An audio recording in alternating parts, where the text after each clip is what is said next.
अक्टूबर गांधी जयंती के दिन इतिहास में पहली बार दिल्ली सफाई कर्मचारी आयोग के पदाधिकारी एक दिन की भूख हड़ताल पर बैठे।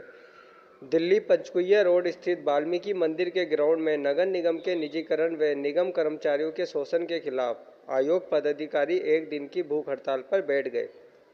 लेकिन हड़ताल के कुछ ही घंटों के बाद दिल्ली के मुख्यमंत्री अरविंद केजरीवाल ने अपने हाथों से जूस पिलाकर आयोग पदाधिकारियों की भूख हड़ताल को खत्म कराया।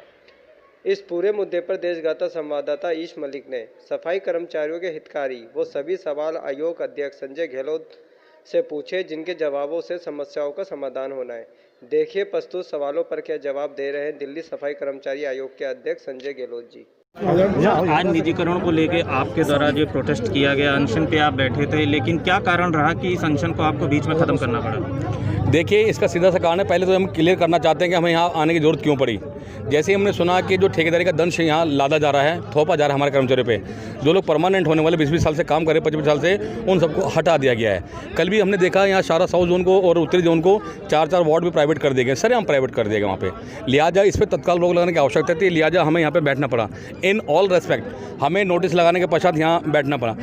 अब सीएम साहब ने कहा कि जैसे उनके संज्ञान में बात आई कि दिल्ली सरकार द्वारा गठित जो ये कर्मचारी आयोग है, उनके मेंबर और चेयरमैन यहाँ बैठे हुए हैं, तो उन्होंने संज्ञान लेते हुए तुरंत यहाँ के अनशन तोड़वाया है हमारा, और हमें ये आश्वासन दिया है कि भी भूखा मरने की आवश्यकता नहीं है आप लोगों को। और उन्होंने खुद भी कहा है कि हम सब लोग भी साथ में शामिल हैं, सड़क पर उतरे काम करना पड़े, चाहे अपनी शक्तियों का इस्तेमाल करके काम करना पड़े, लेकिन ठेकेदार से निजात दिला जाएगी। लेकिन वहीं अगर देखा जाए, मुख्यमंत्री जी ने घोषणा करके निगम में जब तक हमारी सरकार नहीं बनती हम कुछ नहीं कर सकते, तो इस पर क्या करेगी दिल्ली सरकार? देखिए, इसका सीधा सा कारण है, सबको पता है कि जो हमारा केंद्र शासित प्रदेश है दिल्ली, इसमें पहले भी मुख्यमंत्री ने 2017 में पारित कर रखा है सबको पक्का कर दो, लेकिन ना तो एलजी साहब मानने को तैयार है, ना निगम की सरकारें मानने को तैयार हैं। तो लिहाजा उन्होंने ये कहा कि हमारी प्रदेश शक्तियाँ जो भी हैं उसके अनुरूप काम करते, उससे बात बनती तो ठीक है, अन्यथा फिर तो लास्ट एक ही उपाय बचता है, जब निगम में भी इनकी सरकार होगी और दिल्ली सरकार में ऑलरेडी है ही, तो फिर जाके बेड़ा पार हो पाएगा। ऐसा में देखा जा रहा है गहलोत जी कि निगम के इलेक्शन को देखते हुए राजनीति चालू हो गई है, जिसमें बीजेपी एक फुटबॉल आम आदमी पे फेंक रही है, आम आदमी उधर फेंक रही है, बीच में जो सफाई कर्मचारी है वो पिस रहा है, जिसे 5 महीने से तनख्वाह नहीं मिल रही। देखिए, कर्मचारी तो आज से नहीं, पिछले 15 साल से पिस रहा है। इसमें जब भी बात होती है, पहले भी हम लोगों को देखा गया है कि वहाँ के मेयर वगैरह स्टैंडिंग कमेटी चेयरमैन हमेशा ये कहते हैं कि दिल्ली सरकार पैसा नहीं दे रही।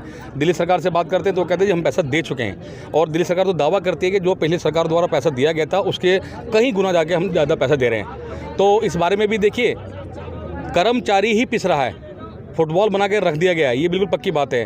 उत्तरी दिल्ली की बात करें तो तकरीबन 4 महीने हो चुके हैं, ये तो सफाई कर्मचारी के उनके ऊपर के जो रैंक हैं उनको तो पता नहीं तनख्वाह मिलेगी भी नहीं मिलेगी। इवन जो हमारे पेंशनर्स हैं, बुजुर्ग लोग हैं, पेंशन नहीं मिल पा रही उन लोगों को, तो बहुत बुरा हाल है। तो वहीं देखा जा रहा है आम आदमी पार्टी 6000 करोड़ के ऊपर की लायबिलिटी एमसीडी पे निकाल रही है, और एमसीडी कई हज़ार करोड़ की लायबिलिटी आम आदमी पार्टी के ऊपर लगा रही है, संस्थाओं के ऊपर। तो ये मामला कैसे सुलझेगा? देखिए, हम तो दोनों सरकारों से कहना चाहते हैं कि इस तरह की बातें ना करें इसके ऊपर, और जिसका जो भी कुछ बनता है वो आपस में बैठ के, अब देखिए जो ऑडिट की रिपोर्ट कहती है, हाई कोर्ट में भी उन्होंने दे रखा लिख के, अब हाई कोर्ट से सुप्रीम कोर्ट से बड़ा तो हो नहीं सकता मतलब कुछ मामला, अब कोई ना कोई तो इसमें दोषी है ही। तो लिहाजा इसमें सरकारों को चाहिए कि बैठ के, और हाई कोर्ट ने खुद भी कहा है, दोनों पार्टियों को चाहिए कि बैठ के इस फैसले का करें, और जो गरीब मजलूम लोग हैं जो खुद गंदा रह गंदगी से निजात दिलाते हैं, उनका कम से कम ध्यान रखना चाहिए, जो अपना सब कुछ न्यौछावर करके सेवा करते हैं। पिछले 4 से 5 महीने हो गए एमसीडी कर्मचारी जो कोरोना काल में भी लगे रहे, उनको वेतन नहीं मिला, उनकी पारिवारिक स्थिति काफ़ी ख़राब है। इन सब चीज़ों को देखते हुए सरकारें आपस में बैठ के कोई एक ऐसा निर्णय क्यों नहीं लेती कि उनको उनके मौलिक अधिकार मिले जो उनको मिलने चाहिए? देखिए, सबसे बड़ी बात है, जो निगम कर्मचारी उसकी जो भी देनदारी है या जो भी जिम्मेदारी है वो निगम प्रशासन की है। अब देखिए कितना बुरा हाल है। पूर्वी दिल्ली की बात छोड़ दें अगर, तो उत्तरी दिल्ली में और साउथ दिल्ली में दोनों कमिश्नर एक है, ज्ञानेश भारती जी यहाँ पे। साउथ दिल्ली में 10 लाख रुपये दिया जा रहा है और पक्की नौकरी जा रही है, उत्तरी दिल्ली में किसी को नहीं दिया गया। ऐसा क्यों कर रहे हैं? तो कहीं ना कहीं इनकी साजिश है, और कई बार हमने उनको डीओ लेटर लिखा है, कई बार वार्निंग भी दी गई, नोटिस भी दिए गए, उसके बावजूद काम नहीं करते। सीएम साहब का ये कहना है कि अगर तीनों कमिश्नर आज भी लिख के दे दें, उन्होंने हमें कहा है कि अगर मेरे पास में सुबह 10 बजे लिखा हुआ आता है तो शाम तक उसके घर पे उसके परिवार वालों को 1 करोड़ रुपये देने को तैयार हैं। लेकिन जब वो लिख के नहीं देते, वो कहते जी काम कर रहा था कर्मचारी और पता नहीं ड्यूटी पे नहीं आ रहा था, मर गया जी। अगर बात अभी इस मुद्दे पे करी जाए, एमसीडी कर्मचारियों के वेतन को लेकर जो एक पूरी दिल्ली में हाहाकार मचा हुआ है, कर्मचारी परेशान है, तमाम यूनियनें लगी हुई हैं, लेकिन कोई रास्ता नहीं निकल पा रहा है। इस पर आप आयोग की मार्फत क्या कहेंगे सर? देखिए जी, अब सीधी सी बात यह है कि जब निगम की जो काम ले रहा है, जो कमिश्नर साहब काम ले रहे हैं हमारे कर्मचारियों से, उन्हें या तो मना कर देना चाहिए कर्मचारियों को कि भाई हम तुम्हें काम पे नहीं लेंगे जब तक तुम्हारे वेतन ना मिले, अन्यथा हम मजबूर होंगे। अब उनके खिलाफ एफआईआर दर्ज की जाएगी। उन्होंने हमारे कर्मचारियों से जो बंधुआ मजदूर बना के काम लिया है, सड़कों पे काम लिया है, तो कोर्ट के अनुसार भी और जो रूल है, लेबर लॉज हैं, उसके मुताबिक उन्हें तनख्वाह देनी पड़ेगी। उनकी हम प्रॉपर्टी अटैच करेंगे, उनकी गाड़ी पर अटैच करेंगे और एफआईआर दर्ज कराएंगे उनके तो खिलाफ। सर, इस तरीके की कार्रवाई कब होगी? उनको न्याय कब मिलेगा जो एमसीडी कर्मचारी है जो आज दर दर की ठोकरें खा रहा है? क्योंकि देखिए, राजनीति और नेतागिरी हो रही है, आम आदमी पार्टी बीजेपी अपनी नेतागिरी कर रही है, लेकिन वो जो कर्मचारी है वो बीच में पिस रहा है। देखिए, इसमें जहाँ तक भी बातें सारी फंड के ऊपर डिपेंड है।